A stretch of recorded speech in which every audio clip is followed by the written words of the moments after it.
I love sushi. I love Japan, period. The tea ceremonies. J-Rock! Yeah. Garugamesh! Oh, I've lived in Japan for 5 years now, and I got to say my favorite place is Akihabara. I love Akihabara, or Akiba as it's sometimes called. As someone who grew up on anime, manga, Japanese pulp culture, and video games, Akihabara is the mecca for all of that stuff. Seriously, if you are into anime or games at all, Akihabara needs to be on your bucket list. You could spend a whole day here cruising the streets, checking out the stores, slamming strong zeros, and having a great time. What if there was a whole game based upon this awesome town? Well, thankfully we have one here with AKIBA'S Trip. The Akiba series has been going on for a while, with a few sequels and even an anime series. The first game released in 2011 for the PSP, but never left Japan until this year, and that's this title here. This is AKIBA'S Trip, Hellbound and Debriefed for the Nintendo Switch and PS4. This is my first time experiencing the Akiba series of games, so let's see what it's about. Before we hit up the streets and game centers, it'd be killer if you subscribe to the channel and hit the bell as well for notifications on future videos. With that out of the way, let's begin. Also, I'm not wearing a shirt as I record this. You don't need to know that, but I felt I should say that. I put on this fedora, I wear my best Naruto shirt, and I act like a gentleman, and these VAPID jerks just rush right over to the cool guy and leave me here. But this is gonna be the best part. But not my anime girlfriend. The plot is simple. Your player character Nanashi, or Z-Mangs in my case, gets into a scuffle in an Akihabara back alley. It leaves him nearly dead, but thankfully a shadow soul named Rui gives Nanashi a kiss of life and saves Nanashi's life. Nanashi wakes up restrained in his underwear by an attractive businesswoman. Listen kid, count yourself lucky. Normally you have to pay about $500 to wake up like that. You learn that the streets of Akiba are being infested with non-vampires called shadow souls. They walk among us normally, but if too much of their skin is exposed to sunlight, they vanish. After some dialogue, you're drafted into an organization known as Nero to help rid the streets of vampires. You then meet up with your ground squad, aka the Freedom Fighters, which consists of an old otaku, a maid, and 2 chronic masturbators. Afterwards, things get a bit blurry, but we'll leave it at that. Despite the description sounding like a weeaboo version of True Blood, AKIBA'S Trip knows its limits and definitely does not take itself too seriously, and has fun with anime tropes. Complete with having a little sister you can dress up. It's as weird as it sounds, and there is a side quest where some dude is totally enamored with having a little sister. Cannot wait for the next season of Johnny Incest. Make no mistake, this is definitely a budget game. This is a port of a PSP title from 2011, and it shows! The graphics aren't all that impressive, and despite Akihabara being a very lively place in real life, I low-key wish Akiba wasn't so busy in real life, but I digress. AKIBA'S Trip makes the scene look dead, like the mall in Gallup, New Mexico. A mall that did not have doors in the stalls in the men's restroom, and someone tried to sell me drugs in the restroom while I was having a python piss. Gallup, New Mexico. Not even once. Despite Akiba being obviously smaller and not as busy as the actual thing, they did recreate it well enough as seen here in some of these comparison photos I took. If you want to see more Japan pics, hit up my Instagram, yo.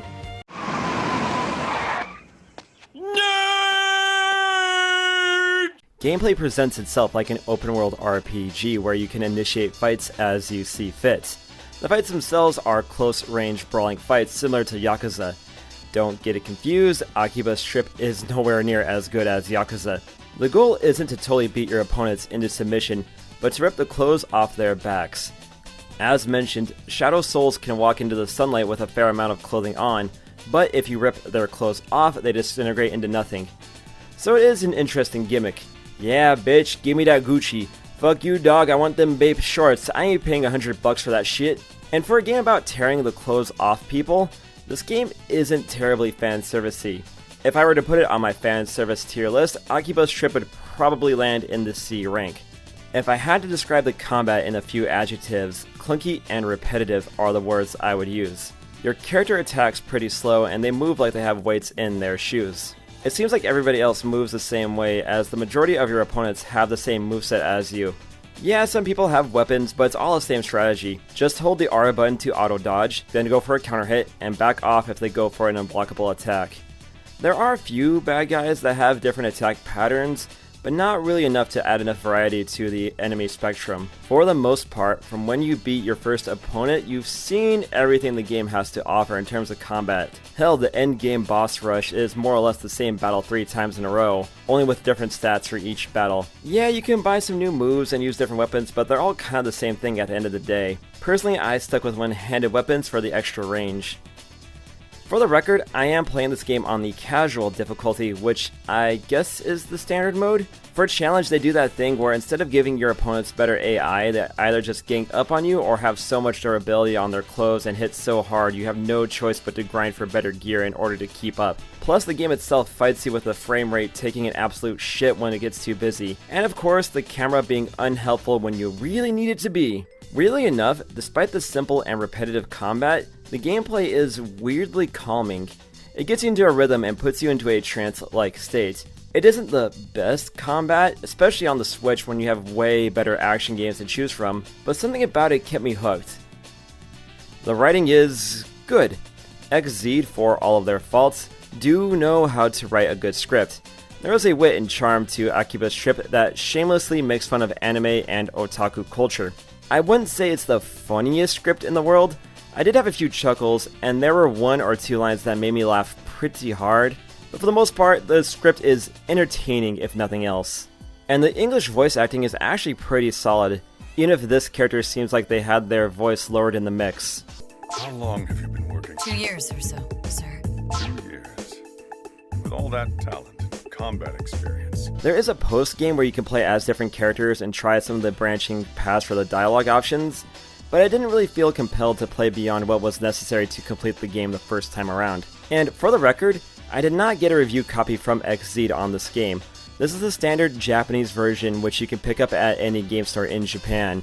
I was ready to go full Japanese in this game, but no, this game is translated, dubbed, and ready to go for the masses in the West. So why the delay, Xseed? It's good for me, as this video will get that sweet, sweet SEO juice. Or SEOT in my case. In an earlier paragraph, I said repetitive, and that's really the biggest shortcoming of AKIBA'S trip. All of your objectives are the same. Either beat someone up or some group of people, or get some kind of outfit. And that's basically how the game goes. Go here, go there, get the thing, beat up the person, beat up another person, and that's it. The side missions aren't much better. They really are just the same thing, just beating up someone or getting items for people.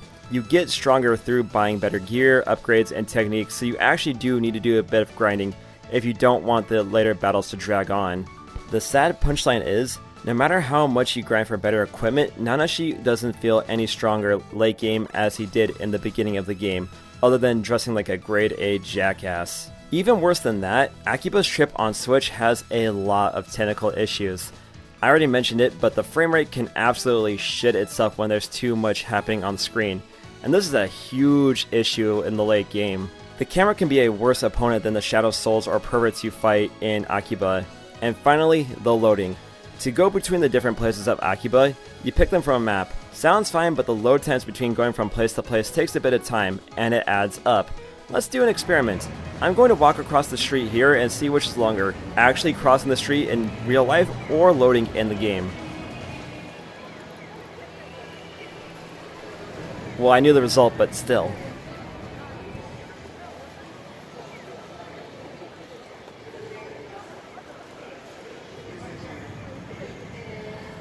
Not long at all. Despite me whining about the game for the past X amount of minutes, there was some kind of charm to AKIBA'S trip. Enough charm to make me see the game through to the ending. As someone who grew up inspired by Japanese culture and was the weeb in high school, something spoke to me about this title. The game does have a lot of anime tropes, but it's all tongue-in-cheek. It's clear that this game doesn't take itself too seriously, and that's a good thing. Plus, as someone who regularly hangs out in Akihabara, cruising the streets and drinking too much crunka juice, I felt some kind of personal connection to this title. Plus, Akiba is just awesome. That's the reason why the freedom fighters assembled, to protect the city. And I guess that's my goal too, to protect the city. We did build it on rock and roll after all. To me, AKIBA'S trip is the definition of an average game. It isn't the worst thing in the world, and it's far from the worst game on the Nintendo Switch, but it's not really a game you're going to be revisiting. but it is worth playing at least once, in my opinion. Plus, if you've been meaning to come to Japan but you can't because of, real world situations, it's probably the next best thing. And if you have a little sister kink, well, I got the game for you. Anyway guys, that's my review of Akiba's Trip for the Nintendo Switch. Are you going to pick up this title, or if you ever come to Japan, where do you want to go and how much Strong Zero do you want to drink? Let me know that down in the comments, and while you're down there, make sure you subscribe to the channel and hit the bell as well for notifications on future videos. And of course, if you want to see more Japan pics and more about my life here in Japan, hit me up on the social media, Twitter, Instagram @Xseed. And with that, I sign off for now, and I'll see you in the next video. Later everybody, take care.